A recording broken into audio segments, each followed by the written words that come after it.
Hello friends, कुलेश्री kitchen में आपका बहुत बहुत स्वागत है। आज है बारिश का मौसम और मौसम बहुत ही ज़्यादा सुहावना है।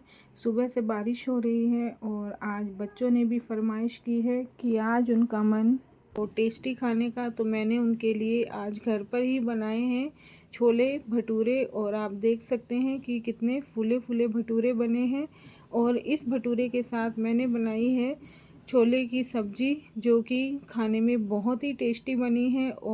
और इस थाली को देखने के बाद आपको खुद ही पता लग जाएगा कि ये भटूरे और छोले कितने परफेक्ट बने हैं। और इसे परफेक्ट तरीके से बनाने के लिए सिर्फ छोटी छोटी ट्रिक हैं, जिसे अगर हम फॉलो करते हैं तो हमारे भटूरे बिल्कुल इसी तरह से फूले फूले बनते हैं, बहुत ही टेस्टी, जालीदार और बहुत ही जल्दी डाइजेस्ट हो जाते हैं। और घर पर बने भटूरे नुकसान भी नहीं करते, क्योंकि जो भटूरे हम बाज़ार से खाते हैं उस तेल का बार बार इस्तेमाल किया जाता है, जो कि हमारी हेल्थ के लिए बिल्कुल भी अच्छा नहीं है।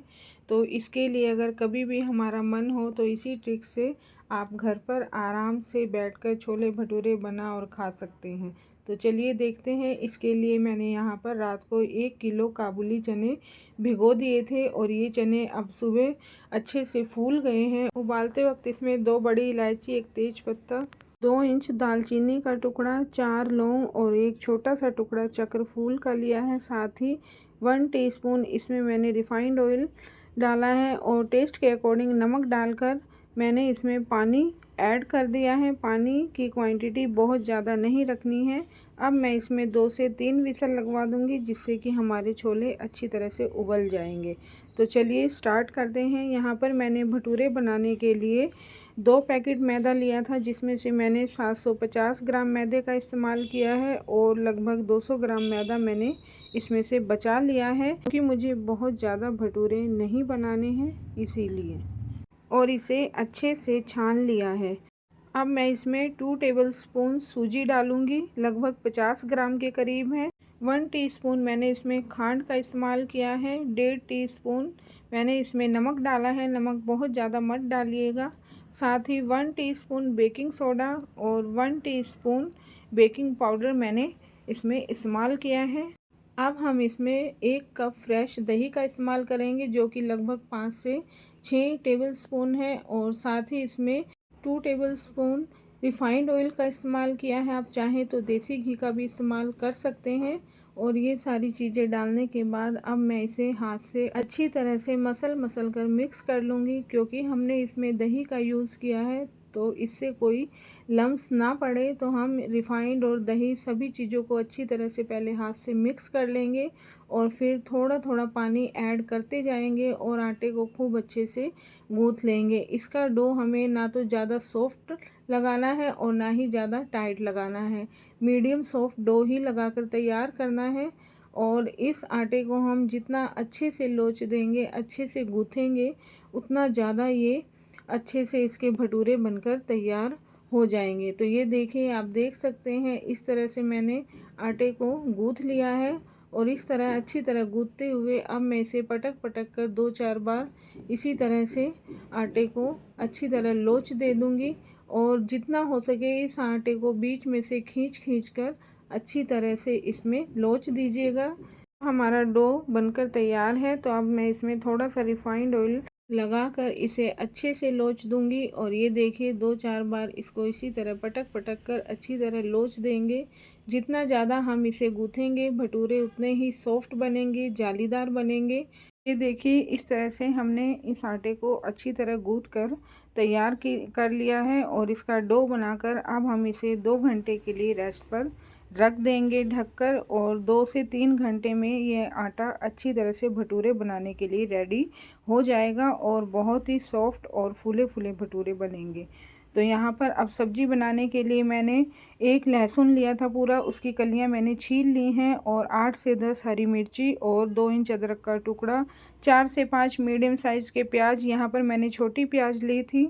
और यहाँ पर टमाटर लिए हैं मैंने 4 मीडियम साइज़ के, जिन्हें हम रफली चॉप कर लेंगे और मिक्सी में ग्राइंड कर लेंगे।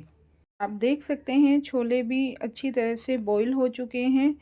आप इन्हें हाथ से दबाकर देखेंगे तो देखिए कितने अच्छी तरह से बॉईल हुए हैं। अब इसमें जो हमने खड़े मसाले डाले थे उन्हें हम इस तरह से निकाल लेंगे, क्योंकि सब्जी में इनका अब कोई काम नहीं है। इसे हम क्या करेंगे ना कि हम इन मसालों को प्याज, लहसुन और हरी मिर्ची के साथ मिक्सी में अच्छी तरह ग्राइंड कर लेंगे, जिससे कि इन बॉईल खड़े मसालों का टेस्ट सब्जी में अच्छे से आ जाएगा और सब्जी बहुत ही टेस्टी और खुशबूदार बनेगी, जिससे हमारी सब्जी का टेस्ट और ज़्यादा बढ़ जाएगा और इन मसालों का भी इस्तेमाल अच्छे से हो जाएगा। तो ये देखिए यहाँ पर मैंने इसे अच्छी तरह ग्राइंड कर लिया है और प्याज, लहसुन, हरी मिर्ची, अदरक को ग्राइंड करने के बाद अब मैं इसमें रफली चॉप किए हुए टमाटर भी डाल दूँगी और इसे अच्छी तरह से पीस कर इसकी एक प्यूरी सी बनाकर तैयार कर लूँगी। तो एक भगोना लिया है, इसमें मैंने 1.5 टेबलस्पून सरसों का ऑयल लिया है। साथ ही इसमें गर्म होने के बाद इसमें 2 तेज पत्ते, 1 टीस्पून जीरा, एक बड़ी इलायची जिसे मैंने क्रश कर लिया है, थोड़ी सी काली मिर्ची, छोटा सा चक्रफूल का टुकड़ा और 2 इंच दालचीनी का टुकड़ा। इन सब को हल्का सा चलाने के बाद मैंने इसमें प्याज का पेस्ट डाल दिया है और अब इसे डालने के बाद मैं इसको इसी तरह से कभी स्लो और कभी हाई फ्लेम पर चलाती रहूँगी जब तक कि हमारा जो प्याज का पेस्ट है हल्का सा गोल्डन नहीं हो जाता। 5 से 7 मिनट चलाने के बाद ये हल्का सा गोल्डन होने लग जाएगा। तब तक हम मसाले लेते हैं। यहाँ पर मैंने 2 टीस्पून हल्दी पाउडर, 2 टीस्पून धनिया पाउडर, 1 टीस्पून गरम मसाला, 1 टीस्पून लाल मिर्ची पाउडर, टेस्ट के अकॉर्डिंग नमक, 1 टीस्पून काला नमक, 1 टीस्पून कसूरी मेथी, हाफ़ टीस्पून हींग और 1 टीस्पून मैंने कश्मीरी लाल मिर्च और 1 टीस्पून इसमें आमचूर पाउडर डाला है। अगर आमचूर पाउडर की बजाय आप इसमें चाट मसाला डालेंगे तो सब्ज़ी का टेस्ट और भी ज़्यादा अच्छा आएगा। इन सभी मसालों को मैंने थोड़ा सा पानी डालकर इसका एक पेस्ट बना लिया है और इधर हमारा जो तड़का है वो अच्छी तरह से गोल्डन हो गया था, तो मैंने इसमें ये मसाले का पेस्ट अब इस तरह से डाल दिया है और इसको अब हम अच्छी तरह से इसी तरह चलाते रहेंगे जब तक कि ऑयल रिलीज़ नहीं हो जाता। तो अब हमारे मसाले अच्छी तरह पक गए हैं, तो मैंने इसमें टमाटर का पेस्ट डाला है और अब इसको हम इसी तरह थोड़ी देर चलाते रहेंगे जब तक कि ये अच्छी तरह से हमारे मसाले भुन नहीं जाते और इनका थोड़ा कलर चेंज नहीं हो जाता। अब हमने इसे थोड़ी देर के लिए ढककर रख दिया था और आप देख सकते हैं कि अब हमारे मसालों में ऑयल रिलीज़ हो गया है। इसका मतलब है कि हमारे जो मसाले हैं अच्छी तरह से भुन चुके हैं। अब इसमें हम डालेंगे उबले हुए चने।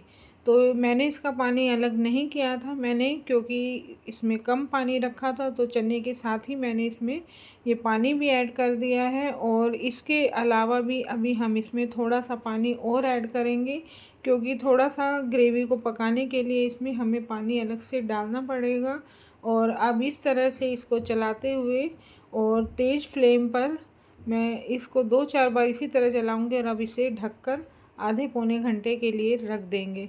और आधा घंटा हो चुका है, ये देखिए आप देख सकते हैं कि ग्रेवी हल्की सी गाढ़ी होने लगी है और थोड़ी देर और ढककर रख देते हैं जिससे कि अच्छी तरह से सब्ज़ी मिक्स हो जाएगी। और अब देखिए अब हमारी ग्रेवी बिल्कुल अच्छे से बनकर तैयार हो गई है, जो कि भटूरे के साथ खाने के लिए बिल्कुल परफेक्ट है।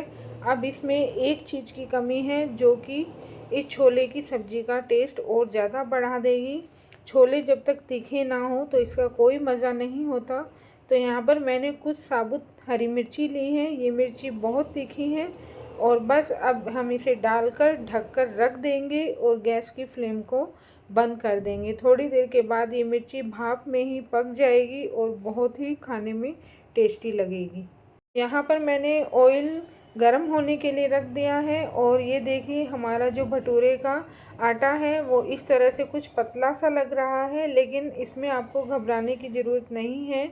इसे हमें हल्का सा ऑयल लगाकर फिर से थोड़ा सा लोच देना है और ये बिल्कुल अच्छी तरह से सेट हो जाएगा। थोड़ा पतला ही रहता है ये आटा, ज़्यादा टाइट आटा रहेगा तो इसके जो भटूरे हैं वो भी सख्त से बनकर तैयार होंगे। और ये देखिए अब मैं इस तरह से एक एक करके मीडियम साइज़ की लोई इसमें से काट कर पहले रख लूँगी। जिससे कि जब हम भटूरे बेलने की तैयारी करेंगे तो हम फटाफट एक एक करके सभी भटूरों को जल्दी जल्दी बेल लेंगे। अगर आप पहले से इसका डो लगाकर नहीं रखेंगे तो आपको ज़्यादा मुश्किल होगी, क्योंकि एक एक डो बनाना और फिर उससे भटूरा बेलना बहुत मुश्किल हो जाता है।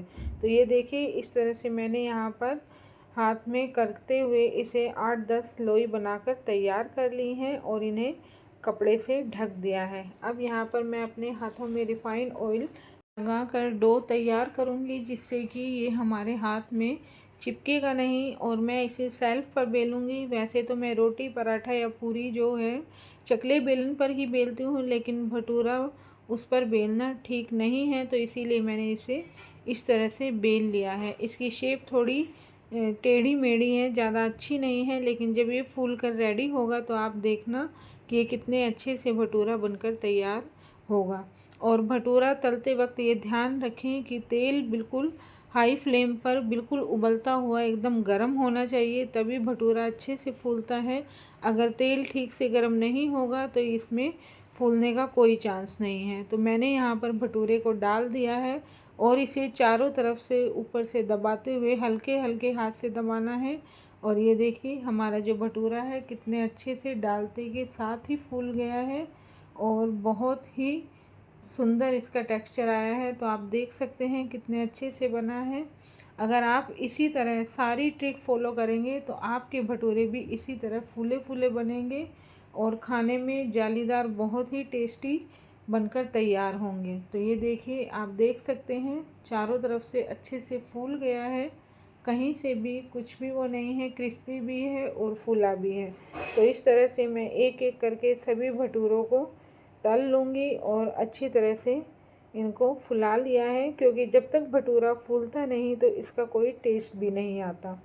आज तो बच्चे इसे खाकर खुशी हो जाएंगे, क्योंकि बहुत अच्छे से बना है। अभी मैंने इसे खाया नहीं है, लेकिन मुझे पता है कि बहुत अच्छे से बनकर तैयार हुआ है। अगर आप चाहें तो आटे और सूजी को मिलाकर भी इसी तरह से आटा गूँथकर उसके भी भटूरे बना सकते हैं। ज़रूरी नहीं है कि आप मैदे के ही बनाएं, और अगर आप चाहें तो खाली सूजी के भी बना सकते हैं, लेकिन इसी ट्रिक से बनाने होंगे आपको।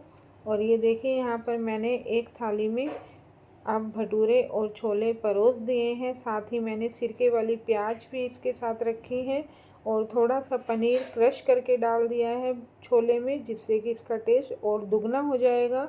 साथ ही मैंने इसमें हरी मिर्ची का अचार रखा है, क्योंकि भटूरे के साथ प्याज और मिर्ची ना हो तो इसका स्वाद अधूरा है। आप देख सकते हैं कितने फूले फूले भटूरे बने हैं, और ये देखने में जितने सुंदर हैं, खाने में तो उससे कहीं ज़्यादा अच्छे लगे हैं और मन करता है कि इस तरह से बने तो इनको बार बार बनाते रहो। अब मैं आपको एक भटूरा इस तरह से बीच में से काट कर दिखाऊंगी। ये देखिए, इसमें कितने अच्छे से जाली बनकर तैयार हुई है और ये बहुत ही टेस्टी बना है।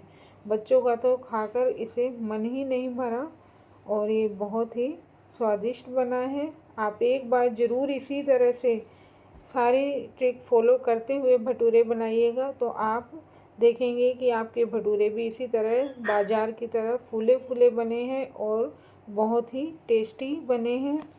और अब ये जो ऑयल है, इसमें मैं सभी भटूरों को एक एक करके डालती जाऊंगी और इन्हें इसी तरह से बनाती जाऊंगी। छोले भटूरे बनाने की ये रेसिपी अगर आप सबको पसंद आई हो तो प्लीज़ एक बार इसी ट्रिक से बनाने की ट्राई ज़रूर कीजिएगा। और अगर आपसे अच्छी तरह से इसी तरह फूले फूले भटूरे बन जाएं तो प्लीज़ कमेंट कीजिएगा, और मेरे चैनल को लाइक, शेयर, कमेंट, सब्सक्राइब करना मत भूलिएगा।